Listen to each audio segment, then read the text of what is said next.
Hello বন্ধুরা, আজকের এই ভিডিওতে আমি আপনাদের ঘুরিয়ে দেখাবো উত্তর কলকাতার গৌরীবাড়ি এলাকায় অবস্থিত একটি বিখ্যাত শতাব্দী প্রাচীন মন্দির, যা কিনা পরেশনাথ জৈন টেম্পল নামে পরিচিত।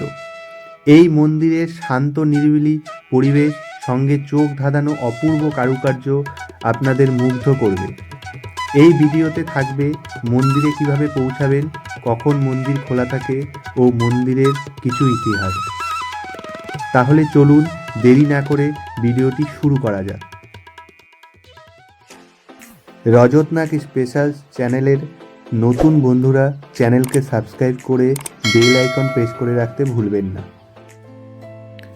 পরেশনাথ মন্দির কিভাবে যাবেন? মেট্রো করে যেতে চাইলে সবার আগে চলে আসতে হবে শোভাবাজার মেট্রো স্টেশনে। শোভাবাজার মেট্রো স্টেশনে নেমে বাইরে থেকে গৌরীবাড়ির অটো করে খুব সহজেই পৌঁছে যেতে পারেন গৌরীবাড়ি লেনের সামনে। ওখান থেকে পায়ে হেঁটে 5 মিনিটে পৌঁছে যেতে পারেন মন্দিরের সামনে। এছাড়াও শ্যামবাজার মেট্রো স্টেশনে নেমেও কিন্তু খুব সহজেই পৌঁছে যেতে পারেন এই মন্দিরে। বাসে করে আসতে চাইলে শ্যামবাজার, শিয়ালদা, হাওড়া, বিধাননগর এগুলো যে কোনো জায়গা থেকে কিন্তু খান্নাগামী বাসে করে খুব সহজেই খান্না বা গৌরীবাড়ির সামনে নেমে সামান্য পায়ে হেঁটে খুব সহজেই পৌঁছে যেতে পারেন এই মন্দিরের সামনে। তাছাড়া ট্যাক্সি, ওলা, উবের, র্যাপিডো এগুলো করে তো আরও সহজেই পৌঁছে যেতে পারেন এই মন্দিরে। আমরা বাসে করে গিয়েছিলাম, তাই আমরা গৌরীবাড়ির সামনে নেমে পায়ে হেঁটে খুব সহজেই পৌঁছে গেলাম মন্দিরের সামনে। এই মন্দিরটি উত্তর কলকাতার গৌরীবাড়ি এলাকায় বদ্রীদাস টেম্পল স্ট্রিটে অবস্থিত। মন্দিরে পৌঁছানোর আগে এই গলিতে মন্দিরের বাইরের দেওয়ালে অসাধারণ কাজ আপনাকে দাঁড়াতে বাধ্য করবে।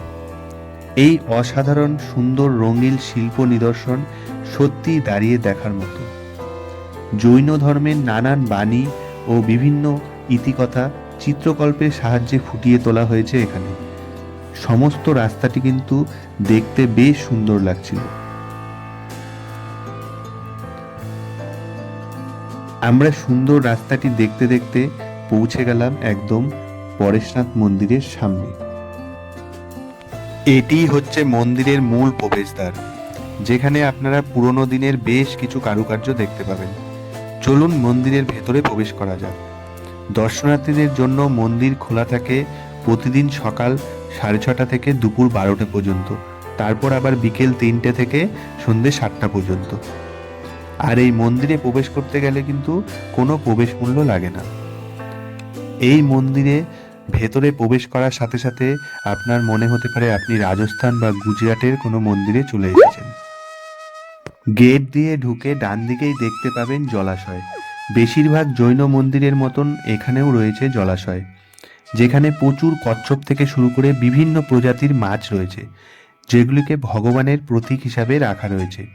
অনেকেই এই মাছগুলিকে বিভিন্ন খাবার দেয়, কিন্তু তাতে পুকুরটি নোংরা হয় এবং নোংরার ফলে মাছগুলি মারা যাওয়ার সম্ভাবনা থাকে, তাই কর্তৃপক্ষ থেকে কিন্তু এসব দেওয়া বারণ রয়েছে।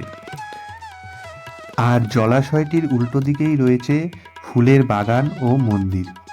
4টি মন্দির নিয়ে তৈরি এই মন্দির কমপ্লেক্সটি 1867 সালে তৈরি করেছিলেন শেঠ বদ্রীদাস, মানে রায় বদ্রীদাস বাহাদুর মকিম।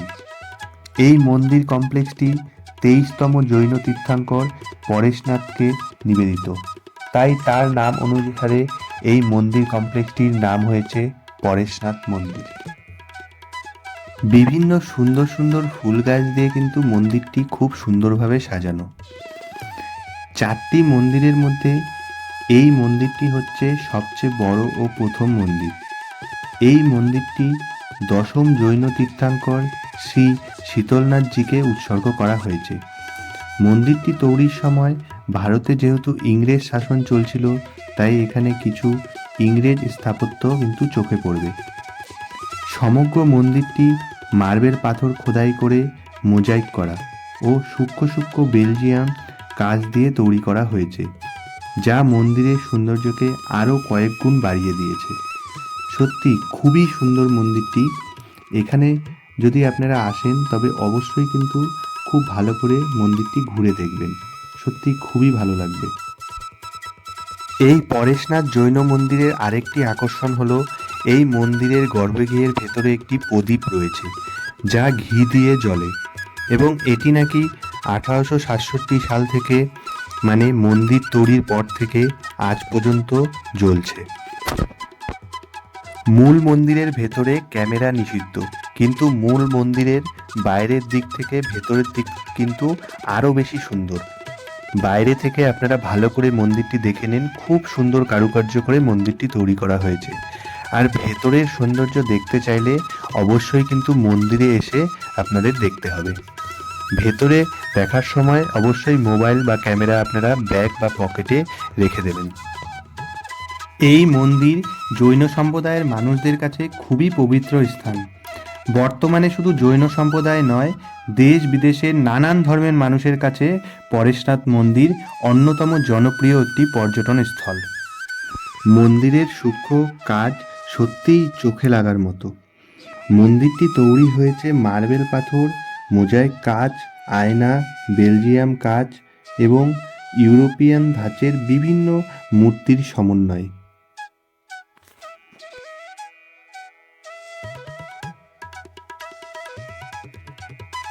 মন্দিরের বাইরে রয়েছে পার্কিংয়ের ব্যবস্থা। আপনারা যদি 2 চাকা বা 4 চাকা নিয়ে আসেন তাহলে মন্দিরের বাইরে রাখতে পারবেন।